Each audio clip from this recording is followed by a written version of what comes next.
la clase, ¿ya? Muy bien. Ahora, la patología renal que vamos a ver es la insuficiencia renal crónica o enfermedad renal crónica, como actualmente se llama, ¿no? Si ustedes ven,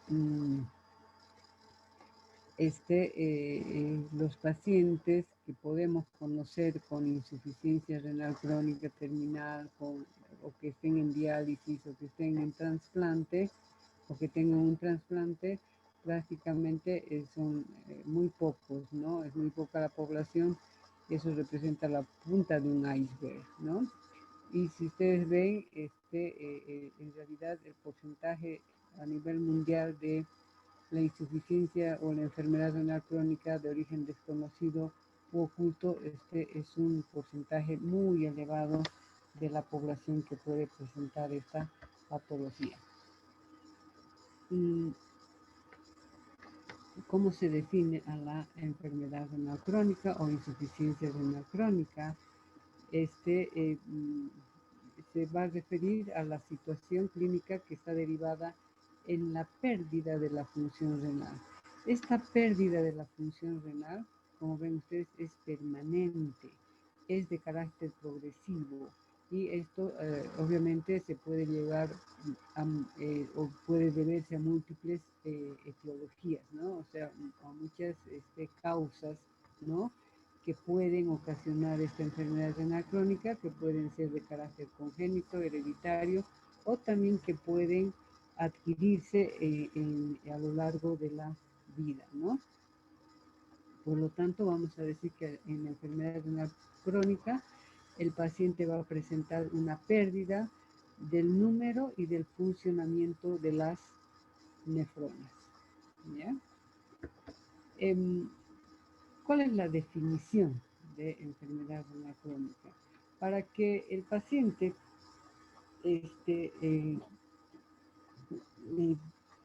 nosotros podamos caracterizar o tener criterios para decir que un paciente tiene enfermedad renal crónica, entonces debemos tener que este paciente debe tener un daño renal por lo menos por más de 3 meses, ¿ya? Y eso va a estar definido por anormalidades tanto estructurales como funcionales del riñón. Dentro de esas anormalidades estructurales y funcionales puede, puede o no haber disminución de la filtración glomerular, ¿ya? Pudiendo presentar disminución y que, de esta, que está manifestada por anormalidades patológicas. O sea, el paciente puede tener una anormalidad patológica, por ejemplo, puede tener quistes, puede tener quistes renales, como es ¿cómo se llama? Esta enfermedad, la poliquistosis renal, y ya tiene anormalidad patológica, pero puede estar conservada la funcionalidad del riñón. Después la va a desarrollar, ¿ya? Ese deterioro de la función renal.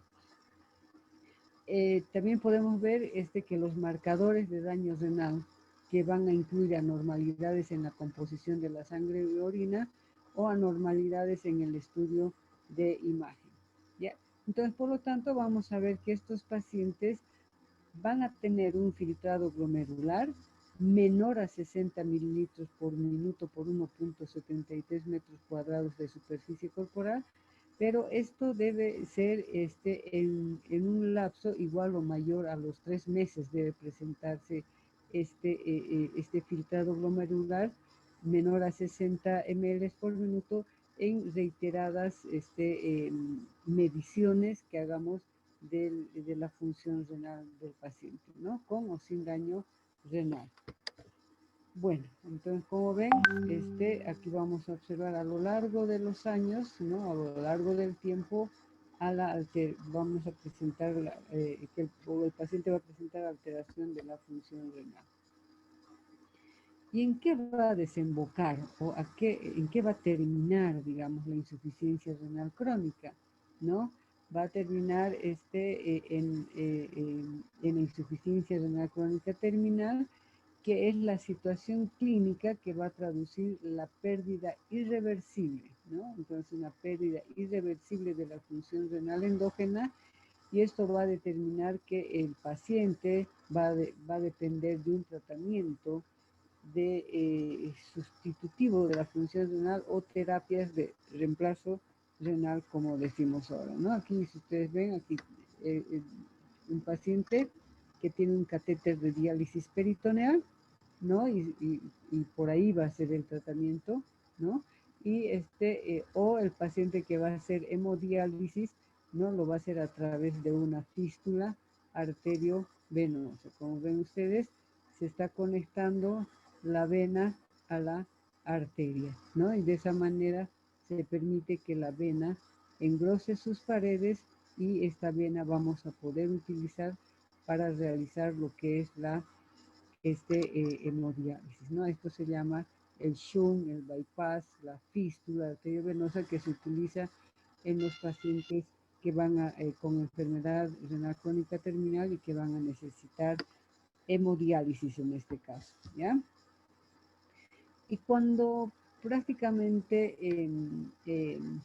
no se ha no se ha intervenido en forma oportuna en un paciente que tiene enfermedad renal crónica terminal, puede llegar a un estado de uremia, ¿ya? En el estado de uremia se caracteriza porque es un síndrome clínico y laboratorial.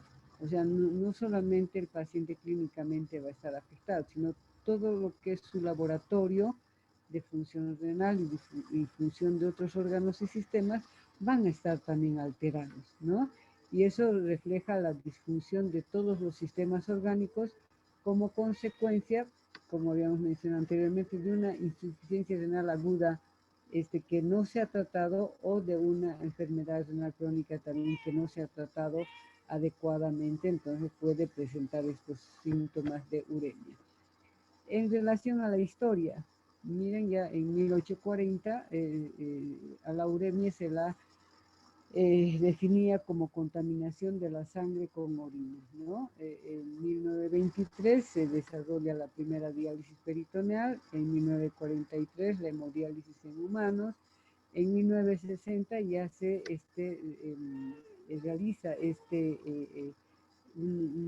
se realiza a través de un aparatito de derivación arteriovenosa, ¿no? Que era prácticamente como poner se conectaba a la arteria radial y a la vena radial como una canulita, ¿no? Y a partir de que se podía hacer esta derivación, ya prácticamente en 1966 se hace lo que les he mostrado, que es la fístula arterioendovenosa subcutánea, con los vasos del paciente, ¿no? En 1968, Tenkov ya desarrollan un catéter, ¿no? De silicona, que es el que ahora se utiliza para hacer la diálisis peritoneal, ¿no? Y ya en 1976 prácticamente ya se realiza ese tratamiento, que es muy bueno, que es la diálisis peritoneal continua ambulatoria, ¿no? Aquí vemos que el primer trasplante renal en Bolivia prácticamente se realizó con donante cadavérico en la ciudad de La Paz, ¿no? Ahora, actualmente ya llevamos muchos trasplantes en Bolivia, ¿no? En la epidemiología, prácticamente en Estados Unidos, un 6%, miren, de los individuos que son asintomáticos completamente, ya están en la etapa 1 y 2 de la enfermedad renal crónica. Un 4.5% en la etapa 3 y 4, ¿no? La frecuencia de la enfermedad renal crónica es de 2.7 por cada 10.000 habitantes, la prevalencia de 2.4 por cada 10.000 habitantes, y la edad de presentación más frecuente es entre los 45 a 54 años, ¿no? ¿De qué se mueren los pacientes con enfermedad renal crónica? ¿Por qué hay tan elevada mortalidad? Porque presentan complicaciones cardíacas o lo que es la enfermedad cardiovascular, ¿no es cierto? En un 50%, por infecciones en un 25%, porque utilizamos mucho lo que se refiere a esto de los accesos transitorios, como son los catéteres, ¿no? Para hacer las hemodiálisis. La enfermedad cerebrovascular, ¿no? Va a ser causa de un 6% de la mortalidad en estos pacientes, enfermedades malignas en un 4, de 1 a 4%, y un 25% en forma voluntaria abandonan las dos formas de diálisis, ya sea la diálisis peritoneal o la hemodiálisis, ya sea por edad, ya sea porque son pacientes con enfermedades terminales que ya no quieren ser sometidos a más intervenciones que en cierta forma pueden también ser agresivas para un paciente que está muy, muy delicado de salud, y que la diálisis solamente va a ser un soporte, pero no le va a mejorar ya su pronóstico en relación a la sobrevida que pueda tener el paciente, ¿ya? Como ven, la principal causa de enfermedad renal crónica es lo que se refiere a la diabetes mellitus, ¿ya? Entonces, la diabetes mellitus es la primera causa de enfermedad renal terminal, ¿no?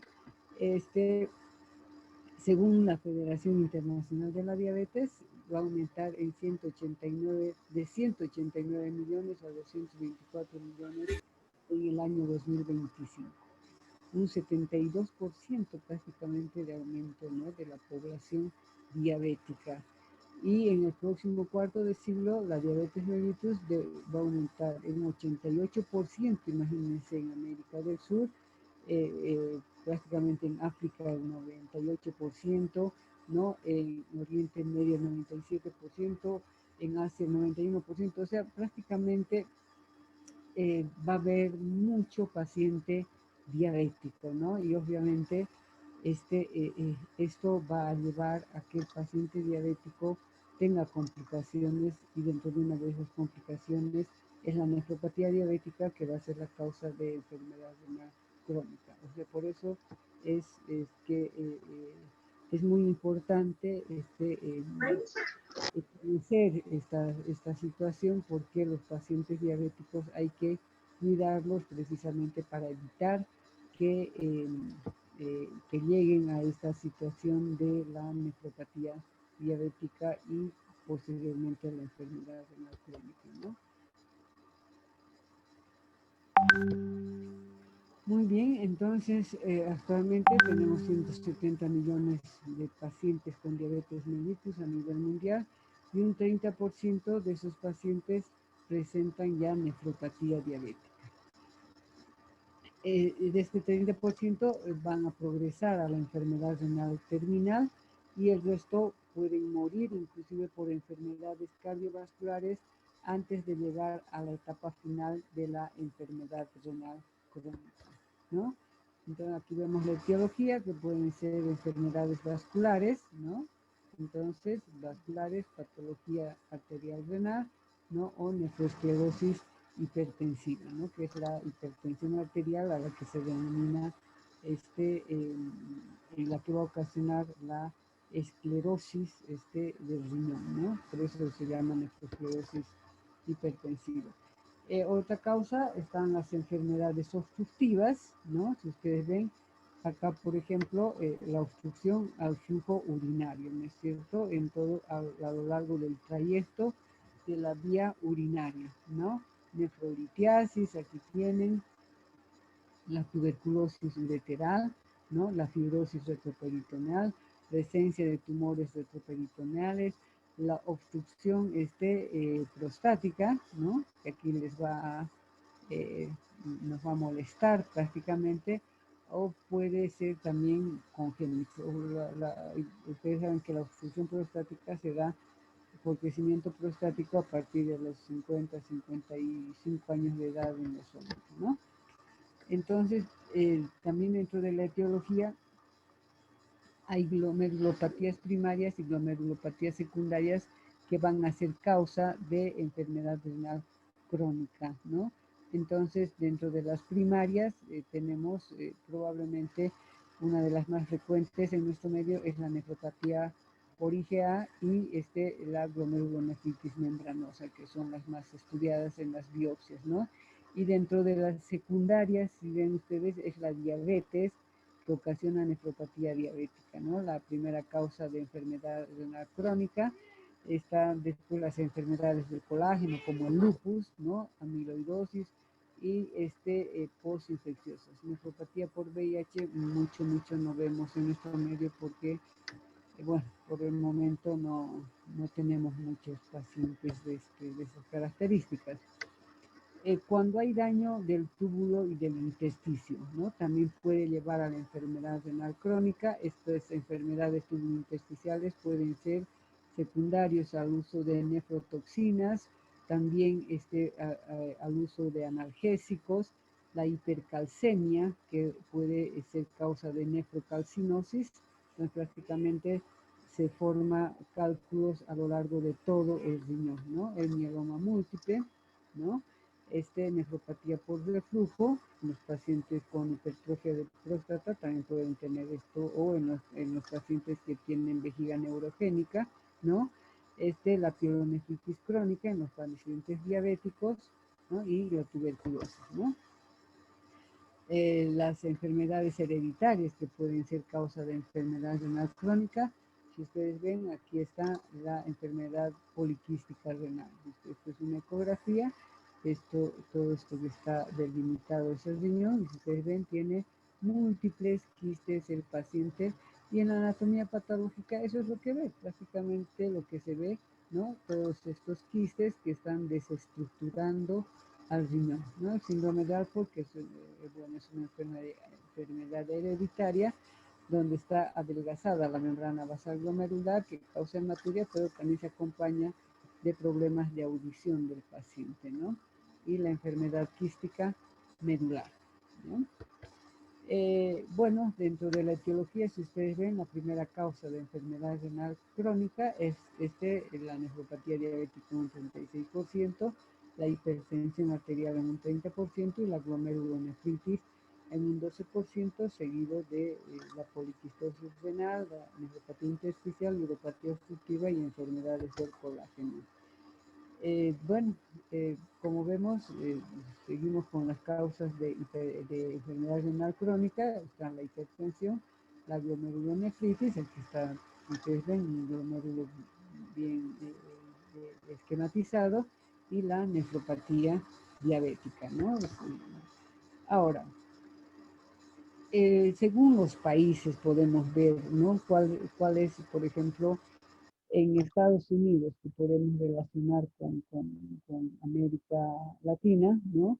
La primera causa de enfermedad renal crónica es la nefropatía diabética, ¿no? En el Japón, por ejemplo, la glomerulonefritis crónica, ¿no?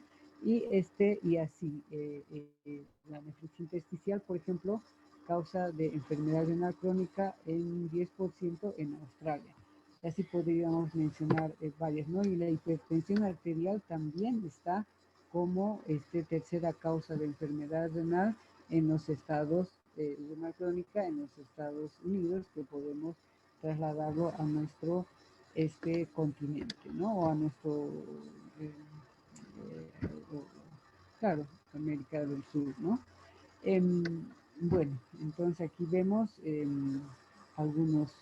algunas características de nuestro país, por ejemplo.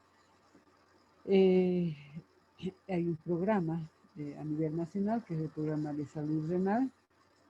No nos da datos suficientes, ¿no? Porque si bien es cierto, nos exigen que hagamos, que hagamos mucho eh, eh, informes de dar datos de los pacientes, pero no hay que olvidarnos que ahora también los datos son obligatorios, digamos, de la parte de los seguros, de la parte del ministerio, pero muchas veces las clínicas privadas no dan datos, no actualizan sus datos en relación a los pacientes renales, ¿ya? Y eso cuenta para las estadísticas, ¿no es cierto? tanto de los pacientes en hemodiálisis y en diálisis peritoneal. Por eso es que siempre estamos con esos problemas hasta ahora, desde hace tanto tiempo, ¿no? Como les decía, por lo tanto, Bolivia no cuenta con un registro que abarque a todos los sistemas de salud, ¿no? En los públicos, sí, los privados, lastimosamente, no se puede registrar muchas veces en las estadísticas, y eso, por lo tanto, no permite globalizar los datos sobre la salud en general y sobre todo de la salud renal, ¿no?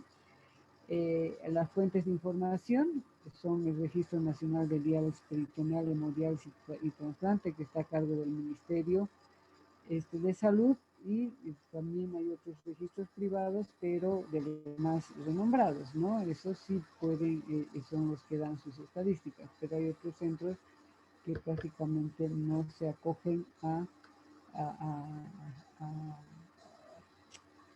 hacer a informar estas estadísticas, ¿no? En Bolivia, como ustedes ven, la nefropatía es una causa principal de enfermedad renal crónica, la glomerulonefritis crónica, ¿no? Hay de causa desconocida, y también está la hipertensión arterial, ¿no? Como causa. Prácticamente se ve que en Bolivia hay registros de 179 pacientes por millón de habitantes, ¿no? Con una incidencia de 36, ¿no? Por millón de población, ¿ya?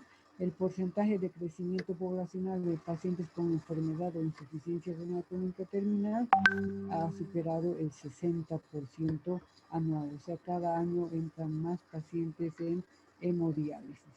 Como decíamos, en Bolivia la nefropatía diabética, 30%, hipertensión arterial, 17%, y de causa desconocida o de causa no filiada también, que se llama, un 30%, ¿no? Eso es un porcentaje muy alto, porque los pacientes llegan prácticamente ya directamente para diálisis, entonces ya no podemos conocer ahí la causa de su enfermedad renal, porque ya no podemos hacer ningún procedimiento, ¿no? Y muchas otras enfermedades renales que están englobadas en un 16%, que son causas de enfermedad renal crónica.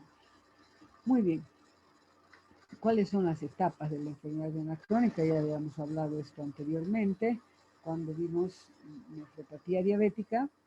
Entonces, el paciente en la etapa 1, ya el paciente tiene un filtrado glomerular normal con alguna evidencia de daño renal, ya sea un uroanálisis anormal o cambios histológicos, si es que uno podría hacer biopsia a todos los pacientes, ¿no? Tiene un filtrado glomerular mayor a 90 ml por minuto. En la etapa 2, falla renal crónica leve, de un filtrado glomerular de 60 a 89 mililitros por minuto. La etapa 3, la falla renal crónica moderada, con un filtrado glomerular de 30 a 59 mililitros por minuto.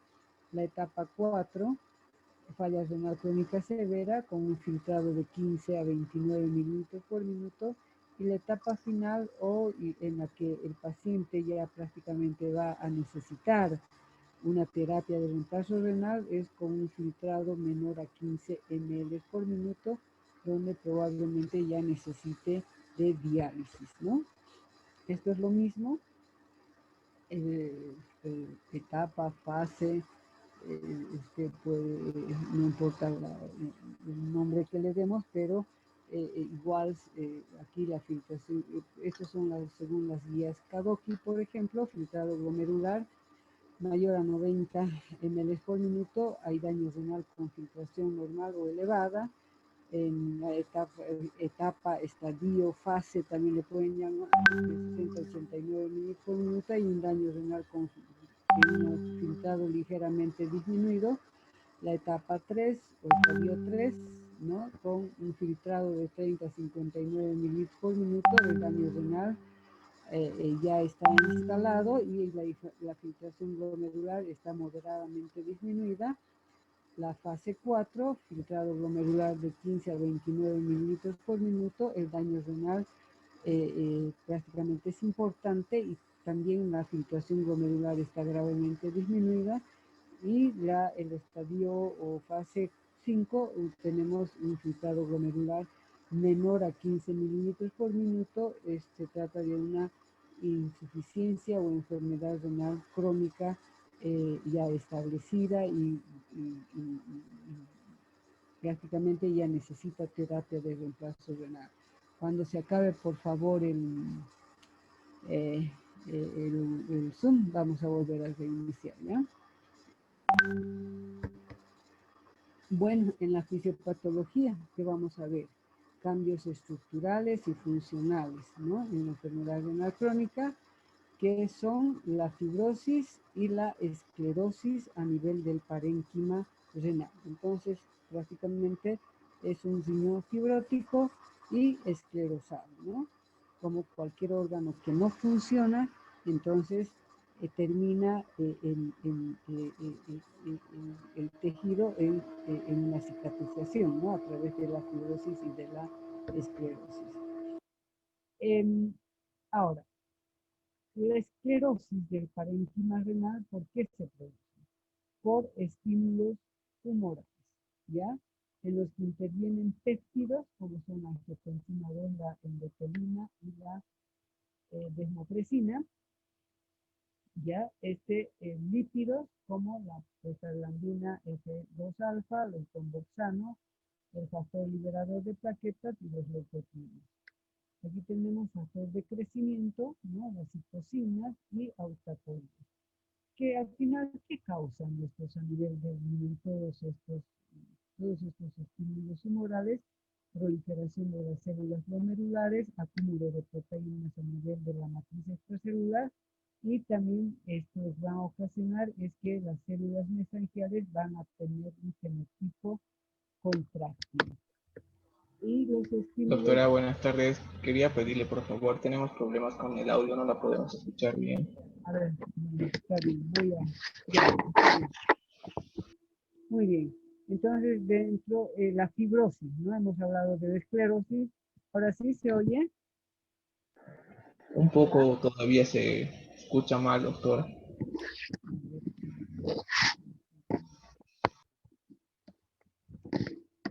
Ahora. Un poco más claro está. Ya. Los estímulos humorales, o sea, para la fibrosis, ¿no? Hemos visto que la esclerosis es lo mismo, péptidos, lípidos, factor de crecimiento, citocinas, pero aquí para la fibrosis, como corresponde, ¿no? Proliferación de fibroblastos, proliferación de células endoteliales y proliferación de las células tubulares.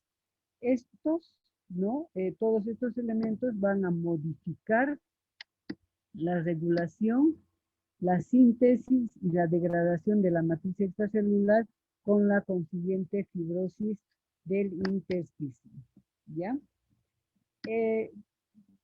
Para que se produzca la enfermedad renal crónica, hay un periodo, ¿no? De mantenimiento, prácticamente, ¿ya? Y de progresión de la enfermedad renal crónica, en la que vamos a observar en primera instancia disminución de los glomérulos funcionantes, ¿no? Vamos a observar que los glomérulos que quedan, ¿no? Van a trabajar en exceso. Y además, estos glomérulos que trabajan en exceso va a ser a partir de la dilatación de la arteriola aferente, ¿no? Esta dilatación de la arteriola aferente, a su vez, va a aumentar como mecanismo de compensación, ¿no es cierto? El flujo plasmático glomerular va a aumentar la presión hidrostática del glomérulo, lo que va a llevar a una hiperfiltración de ese glomérulo que está funcionando, pero a la larga este glomérulo funcionante también se va a agotar en su funcionalidad y va a provocar una proteinuria que va a ir también en aumento, ¿ya? Observamos además que durante el mantenimiento y la progresión de la enfermedad renal crónica hay una actividad inflamatoria glomerular en forma persistente, hay una proteinuria que va a producir a nivel, alteraciones a nivel tanto de las células mesangiales, de las células tubulares y del mesangio, ¿no? Con activación de macrófagos, monocitos y fibroblastos que va a conducir a la fibrosis intersticial, ¿ya? Pero además también tenemos que las células glomerulares tienen un comportamiento atípico cuando se contacta con la matriz extracelular en forma anómala y eso hace que el paciente desarrolle esclerosis glomerular progresiva. Entonces, como ven, todos son etapas en las que se va a producir un deterioro lento, pero seguro de la función, tanto de la estructura anatómica como de la funcionalidad renal, ¿ya? Bueno, ¿qué factores influyen para que el paciente desarrolle enfermedad renal crónica? Los factores que influyen va a ser la presencia de hipertensión arterial, la presencia de proteinuria persistente, de hiperlipidemia. Las dietas hiperproteicas también causan o deterioran aún más la función renal en un paciente que tiene enfermedad renal crónica.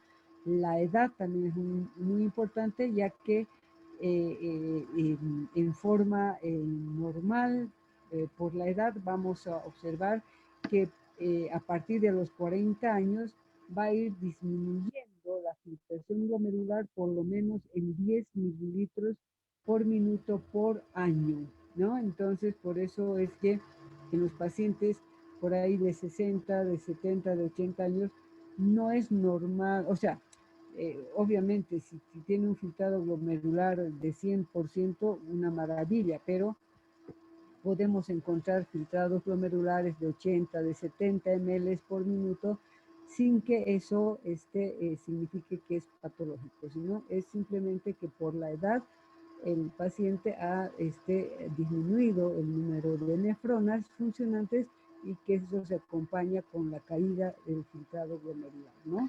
Los factores raciales y genéticos también intervienen en la progresión de la enfermedad renal crónica. En la fisiopatología, por ejemplo, el paciente con hipertensión arterial sistémica. Ustedes saben que la hipertensión va a producir una vasoconstricción, ¿no es cierto? Entonces, esa vasoconstricción a nivel de la arteriola aferente, en cierta manera, va a proteger del aumento de la presión intraglomerular, ¿no? Y el paciente, si bien tiene hipertensión arterial, pero no va a tener enfermedad renal crónica en estos casos, ¿ya? Ahora, si el paciente tiene hipertensión arterial sistémica y nosotros le damos, por ejemplo, vasodilatadores, esos vasodilatadores lo que hacen es dilatar la arteriola aferente. Al dilatar la arteriola aferente, aumenta el flujo sanguíneo a nivel del glomérulo, esto aumenta la presión intraglomerular del capilar y esto va a llevar a una hiperfiltración glomerular con proteinuria, ¿no? Eso prácticamente es un mal pronóstico, ¿no? Porque la hiperfiltración glomerular y la proteinuria van a provocar fibrosis intersticial y estos pacientes van a desarrollar, aparte de su hipertensión, que ya es la causa de todo este daño, entonces insuficiencia o enfermedad renal crónica, ¿no? La dieta hiperproteica en un paciente con insuficiencia renal crónica. La dieta hiperproteica también produce vasodilatación a nivel de la arteriola aferente, que causa un aumento de la presión intraglomerular del capilar. Eso a su vez provoca hiperfiltración proteinúrica, ¿ya?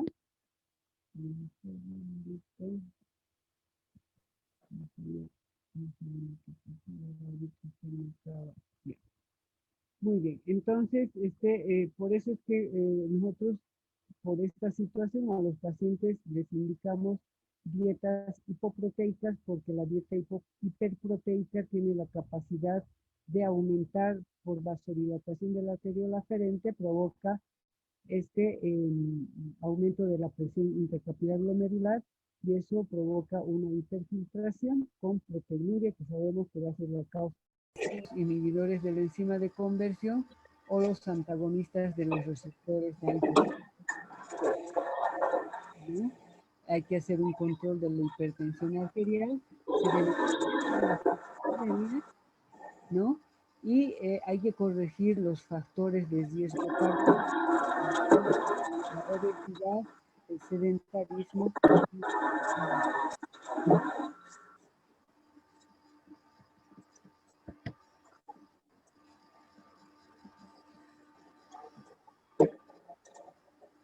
Muy bien, entonces aquí vemos cómo actúan los inhibidores de la enzima de conversión y los antagonistas de los receptores de angiotensina como efecto antiproteinúrico. De hecho, si el paciente tiene una dieta hiperproteica, ¿no? Tenemos vasodilatación de la arteriola aferente. Eso provoca hipertensión o aumento de la presión intraglomerular, ¿ya? Que ocasionaría un aumento del filtrado, ¿no? Glomerular, un aumento de la proteinuria. Pero, ¿qué pasa cuando damos IECA o ARA? Lo que estamos ocasionando es una vasodilatación, porque a este nivel es donde actúan más los inhibidores de la enzima de conversión y los antagonistas de los receptores de angiotensina, que son a nivel de la arteriola eferente. Entonces producen vasodilatación. Al producir esa vasodilatación disminuyen el impacto, digamos, de la llegada de sangre a la arteriola eferente y por lo tanto disminuyen la filtración glomerular, ¿ya? Y disminuyen la proteinuria. Y de esa manera tienen un efecto protector sobre lo que es el riñón, y ese es su efecto antiproteinúrico, porque al disminuir la filtración glomerular, es decir, al disminuir la hiperfiltración, también están disminuyendo la proteinuria, y de esa manera están protegiendo al riñón, lo que son cuando uno da inhibidores de la enzima de conversión o los antagonistas de los receptores de angiotensina. Bueno, ¿cuáles son las complicaciones de la enfermedad renal crónica? Tenemos la enfermedad ósea, ¿no? Donde vamos a observar alteraciones en el metabolismo óseo y mineral, ¿ya? A eso también se conoce como osteodistrofia renal, en las que se observan cambios histológicos que se producen a nivel de la arquitectura ósea. Entonces, ¿por qué se producen estos cambios histológicos o por qué se produce esta osteodistrofia renal? Porque el riñón enfermo no puede producir o disminuye la síntesis de vitamina D, ¿no? El paciente desarrolla hiperfosfatemia e hipocalcemia. Esto ocasiona un aumento en la secreción de la hormona paratiroidea, ¿no? Que también se conoce como hiperparatiroidismo secundario en estos pacientes, y la hormona paratormona lo que causa es un aumento de la resorción ósea, ¿ya? La hiperfosfatemia, solamente con la hiperfosfatemia nosotros podemos ver que es uno de los factores de riesgo más importantes que están asociados a la enfermedad cardiovascular en los pacientes con enfermedad renal crónica, ¿ya? Miren, podemos tener enfermedad ósea de alto remodelado o de bajo remodelado, ¿ya? Entonces, cuando disminuye el filtrado glomerular, hay retención de fósforo y también hay hipocalcemia, hemos dicho, ¿no es cierto? Disminuye el calcio en la sangre, por lo mencionado anteriormente. La retención de fósforo está disminuida por la disminución del calcitriol, ¿ya? Y esto va a, la disminución del calcitriol a su vez va a llevar a una disminución de la reabsorción de calcio a nivel intestinal, y va a ocasionar un aumento en la síntesis de PTH o de paratormona, lo que a su vez puede darse por proliferación de las células de la glándula paratiroidea. A su vez, la hipocalcemia también provoca un aumento de la actividad celular de las glándulas paratiroideas con un estímulo muy importante de la PTH, ¿no? Que es la que va a actuar sobre el hueso aumentando la resorción ósea. Esta enfermedad ósea de alto recambio se caracteriza entonces porque el paciente tiene una PTH con niveles elevados, hay un aumento de la actividad de la tasa de los osteoblastos y osteoclastos, la tasa de mineralización es elevada o puede ser normal, pero generalmente es elevada, y el paciente como consecuencia de esa actividad tan importante de los osteoblastos y osteoclastos ocasionada por la PTH, va a llevar a una fibrosis de la médula ósea, lo que se conoce como osteitis fibrosa, aumento de la actividad celular, y el hueso formado de a poco va a ir perdiendo su arquitectura normal. En la enfermedad ósea de bajo remodelado, prácticamente también se denomina enfermedad ósea dinámica o aplásica, ¿ya? Y tenemos también la osteomalacia en la enfermedad ósea de bajo remodelado. En la enfermedad ósea dinámica o aplásica, el hueso está adinámico. Ya prácticamente la mineralización va a estar reducida porque hay una disminución de la actividad celular de osteoblastos y osteoclastos, y la osteomalacia generalmente se da en los pacientes en diálisis por intoxicación de aluminio que está presente en el agua de la diálisis.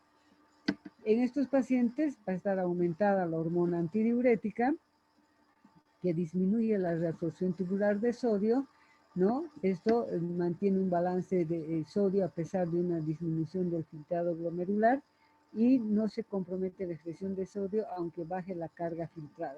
Esto quiere decir que el paciente va a retener agua por la actividad de la hormona antidiurética aumentada. ¿Y eso qué va a ocasionar? En realidad, varios son los factores que van a ocasionar la formación de edema en estos pacientes. El edema puede ser secundario al aumento del volumen de líquido extracelular por retención de agua y sodio debido al riñón enfermo, o puede deberse también a una hipoalbuminemia debido a la pérdida proteica, ¿no?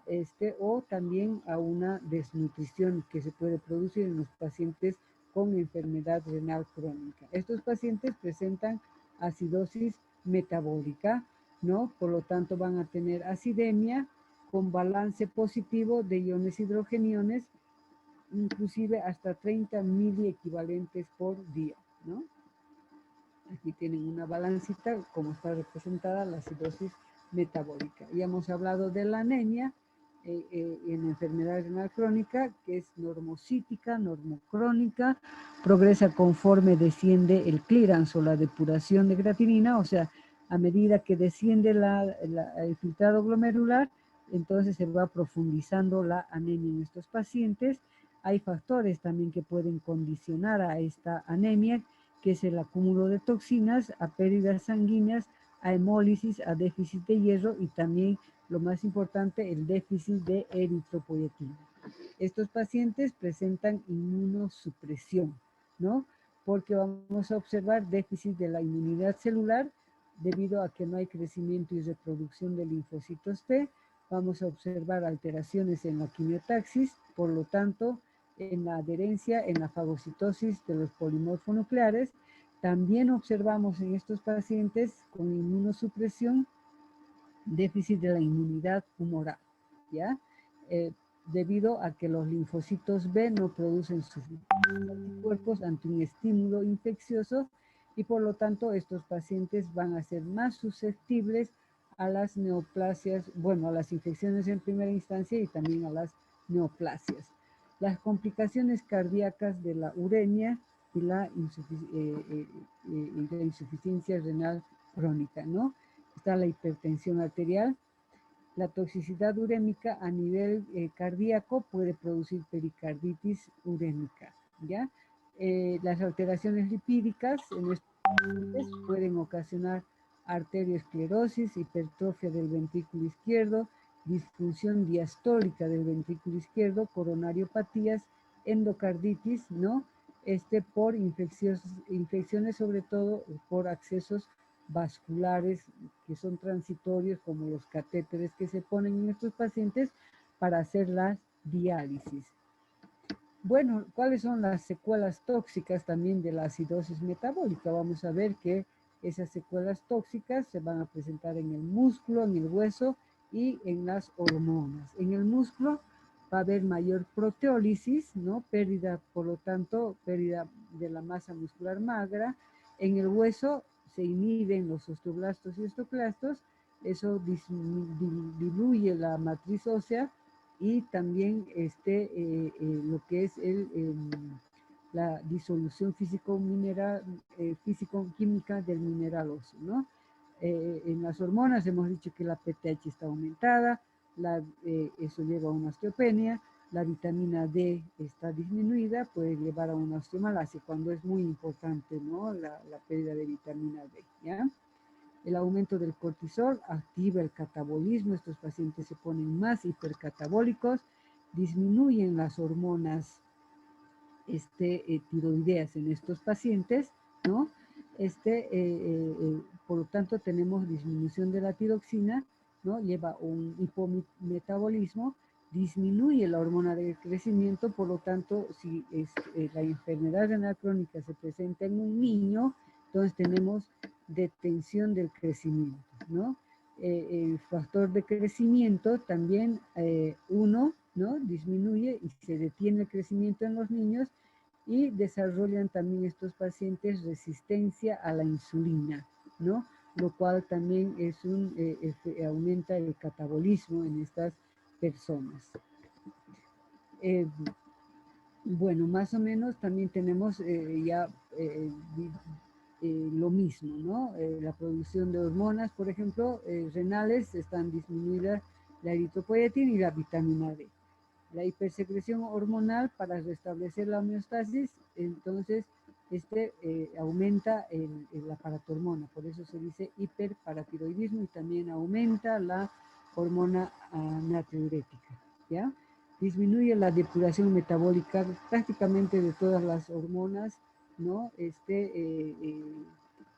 Femeninas, ¿no?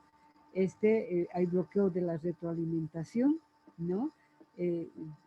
Con aumento de la secreción de la hormona luteinizante, corticotropina, prolactina. Como ven, y esto es muy importante, ¿no? También estos pacientes presentan defectos de la conversión tisular de prohormonas a hormonas, es decir, de tiroxina a triodotironina. Esto es muy importante porque a los pacientes nosotros muchas veces les pedimos siempre dosificación también de hormonas tiroideas para ver si no van a necesitar aporte de hormonas tiroideas, ¿no? En los hombres la testosterona está disminuida y falta de respuesta del órgano final, por ejemplo, a la insulina y a la PTH. Bueno, cuando la enfermedad renal crónica no se ha controlado adecuadamente, entonces llegamos a lo que es el síndrome urémico, como habíamos hablado ya, en insuficiencia renal aguda, que pueden ser neurológicas, ¿no? Y las neurológicas a su vez pueden ser centrales o periféricas, ¿ya? Tenemos complicaciones cardiovasculares, pulmonares, gastrointestinales, dermatológicas, hematológicas, endocrinas, oftalmológicas, y bueno, las neurológicas centrales, por ejemplo, estos pacientes tienen somnolencia, obnubilación, asterixis, convulsiones, desorientación, confusión, o sea, todas las manifestaciones neurológicas que ustedes puedan contemplar en un paciente intoxicado con sus toxinas urémicas, ¿ya? Y las periféricas, neuropatía sensorial y motora, y otros trastornos, ¿no? Cardiovasculares, arteriosclerosis acelerada, cardiomiopatía y pericarditis. Por ejemplo, si ustedes ven, es un corazón de un niño, es un corazón enorme prácticamente, ¿no? Está ocupando gran parte de lo que es el tórax, ¿no? Puede ser que tenga no solamente por hipertensión, sino también por derrame pericárdico, que se haya agrandado este corazón, ¿no? Pulmonares, el paciente va a presentar edema pulmonar atípico, neumonitis y pleuritis, ¿ya? Gastrointestinales prácticamente hacen confundir inclusive con un problema gastrointestinal, y resulta que cuando vamos al laboratorio había sido porque su urea y su creatinina, su urea probablemente esté por encima de los 200 miligramos por decilitro, su creatinina por encima de los 6-7 miligramos por decilitro, y por eso tiene estas complicaciones gastrointestinales el paciente. Son muy importantes, hacen confundir, y esto directamente es por la gastritis urémica, todos estos síntomas. Dermatológicas, el paciente tiene prurito, calcificaciones distróficas. Miren ustedes estas calcificaciones y cambios también en la pigmentación de la piel. Estas son las calcificaciones y los cambios en la pigmentación de la piel. Hematológicas, anemia, quimiotaxis alterada para neutrófilos, función linfocítica disminuida y diátesis hemorrágica por disfunción plaquetaria, como habíamos mencionado ya anteriormente. Endocrinas, ya hemos mencionado en forma muy importante, hiperparatiroidismo, intolerancia a carbohidratos debido a insulinoresistencia, hiperlipidemia, metabolismo de la tiroxina que habíamos mencionado está alterada, en los hombres atrofia testicular por disminución de testosterona, y en las mujeres disfunción ovárica con amenorrea, dismenorrea, sangrado uterino anormal y ovarios quísticos. Oftalmológicos con presencia de calcificaciones conjuntivales o corneales, ¿no? En el tratamiento, ¿cuáles son los objetivos? Se debe identificar de manera temprana y por lo tanto se debe manejar la enfermedad renal crónica y sus complicaciones en forma también temprana. Se debe frenar la progresión de la enfermedad renal crónica, se debe manejar las condiciones de comorbilidad, es decir, si un paciente renal crónico es obeso, hay que tratar de disminuir de peso. Si un paciente renal crónico tiene hipertensión arterial, hay que disminuir la presión a niveles adecuados, ¿no? Si es diabético, manejar la glucosa también en forma adecuada. Facilitar la transición a la terapia de reemplazo renal cuando ya su filtrado glomerular vaya cayendo a menos de 20 ml por minuto. Hay que prepararlo al paciente para hacerle ya sea hemodiálisis, diálisis peritoneal, o hay pacientes que ya tienen un donante, entonces ya entran a un plan de trasplante renal. El tratamiento es en base, hemos dicho, a dieta hipoproteica, además tiene que ser pobre en potasio, en fósforo, debe ser rica en calcio y agua según el balance, ¿no? Hay que hacer balances neutros en el paciente, ¿no? No darle mucha agua porque si no orina mucho se les va a encharcar, ¿no? Entonces eso hay que tener mucho cuidado con el agua que administramos o le indicamos que tome estos pacientes por día, y también la dieta debe ser hiposódica porque sabemos que el exceso de sodio no puede retener agua y hacer que estos pacientes formen edemas, se vuelvan más hipertensos o se vuelvan hipertensos si es que no tienen hipertensión, ¿no? El tratamiento de la anemia en base a la administración de eritropoyetina, hierro, ácido fólico y vitamina B12.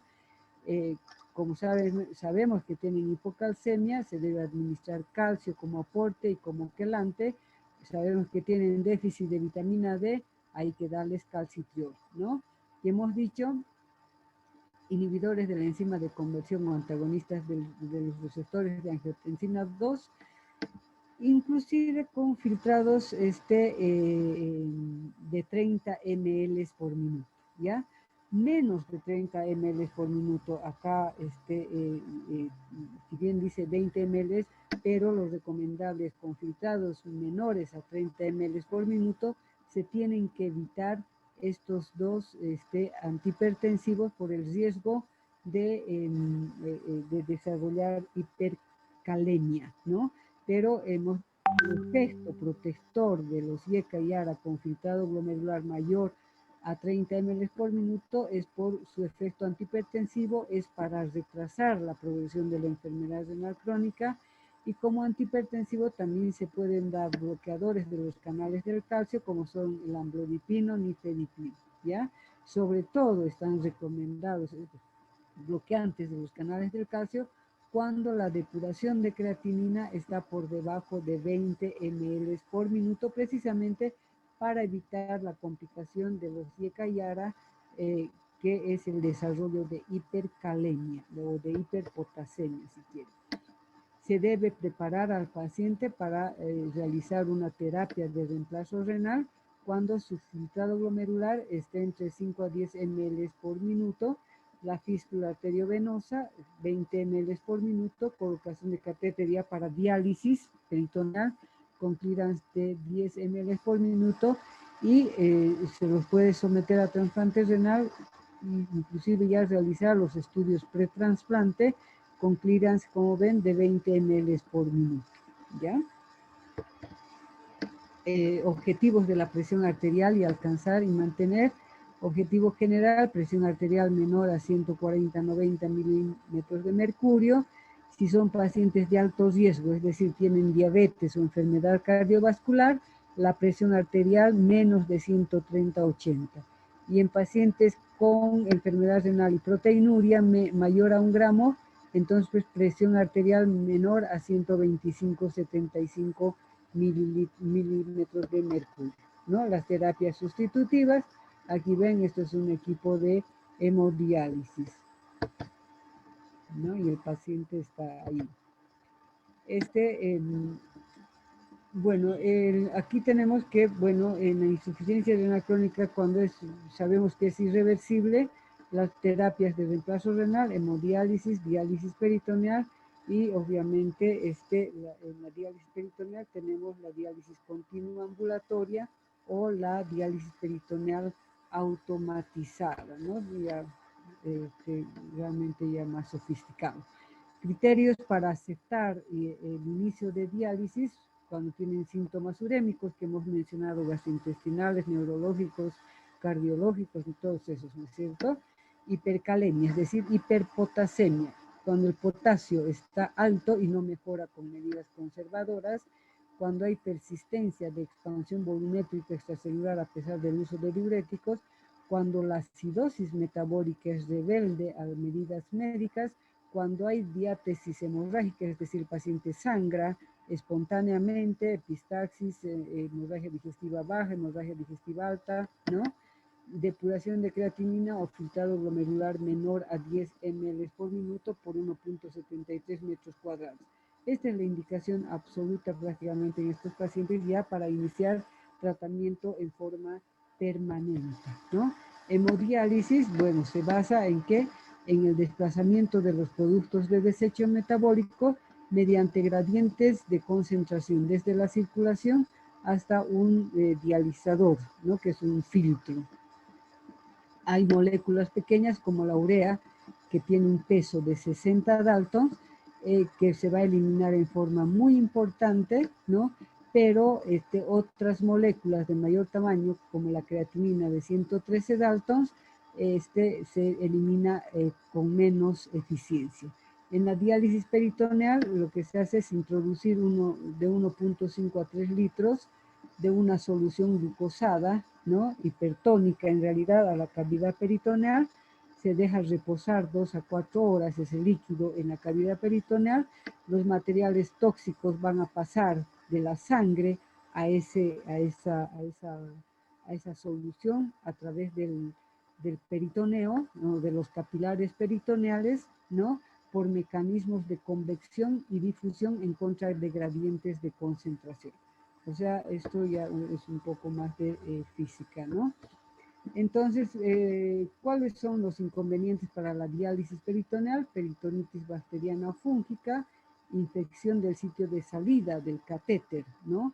Sobrepeso, cuando los pacientes tienen hipertrigliceridemia, hipercolesterolemia o sobrehidratación.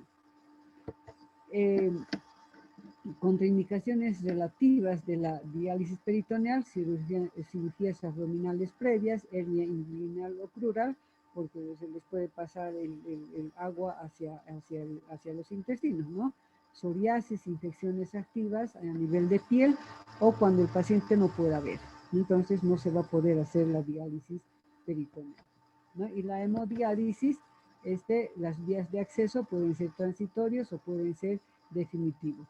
Los accesos transitorios son catéteres precisamente transitorios, como el catéter doble lumen o catéter de Cook, y los catéteres definitivos también existen, pero no son tan definitivos, pueden durar 6 meses a un año, ¿no? Si es que no se infectan, ¿no? Y los accesos vasculares definitivos son las fístulas autólogas, es decir, con vasos propios de los pacientes, arteria y vena, o fístulas heterólogas con vasos, retirar una vena de un lugar de la pierna, por ejemplo, o del muslo y colocarlo al brazo del paciente, ¿no? Esto es un ejemplo, ¿no? Esto es una fístula arteriovenosa, ¿no? Aquí está la rama arterial, está saliendo la sangre, impulsada por una bomba, ¿no? Y la sangre viene a este filtro. Y este filtro es donde se realiza la depuración de las toxinas, ¿ya? Una vez que sale la sangre del dializador, está sin toxinas. Y esas toxinas son devueltas a al circuito del paciente a través de esta fístula arteriovenosa. Ya son, o sea, dos líneas aquí. Ustedes ven dos agujas, ¿no? Una donde saca la sangre y otra donde se devuelve la sangre ya limpia, ¿no?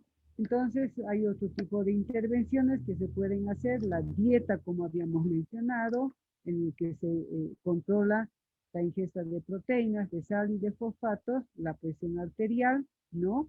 Ya hemos mencionado la proteinuria también, hay que tener mucho cuidado y reducir esa proteinuria a menos de 1 gramo en las 24 horas. Se controla la glucosa en los pacientes diabéticos con hemoglobina glicosilada de menos del 6.5%, controlar la lipidemia, bueno, el tabaquismo y consumo de alcohol, obviamente, ¿no? Muy bien, entonces, ¿cuáles son los mensajes en relación al tema? Que la enfermedad renal crónica es un problema de salud pública global, tiene un carácter epidémico y una elevada mortalidad, y el costo también es muy importante para todos los sistemas de salud a nivel mundial, ¿no? La enfermedad renal crónica es común, su prevalencia es un 10% y es tratable si su detección es temprana.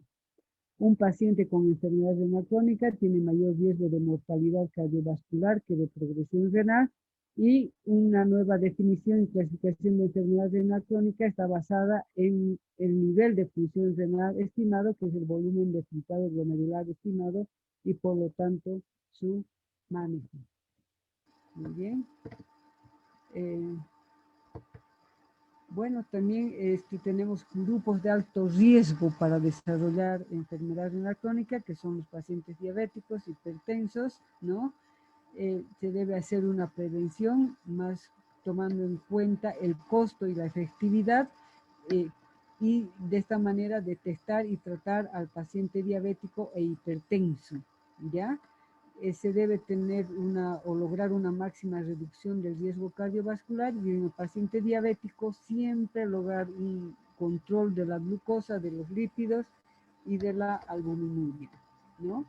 Siempre 3 pruebas simples en el paciente renal crónico: tomar la presión, la búsqueda de proteinuria y albuminuria en orina aislada, y la estimación de la función renal de acuerdo a la creatinina, a la edad, el sexo y la raza del paciente, ¿no? Estas complicaciones que hemos mencionado, anemia, alteraciones óseo-minerales, se deben identificar y tratar en forma precoz en estos pacientes, ¿no? Y por eso es que se recomienda que en los hospitales de atención primaria o centros de atención primaria prácticamente se elaboren programas de hipertensión, de diabetes, para detectar en forma temprana a pacientes con enfermedad renal. Muy bien, entonces esa es la idea del tema de ahora. Espero que les haya servido. Está muy bien resumido, entonces yo creo que les va a servir de mucho. Bueno, hasta luego, jóvenes, entonces.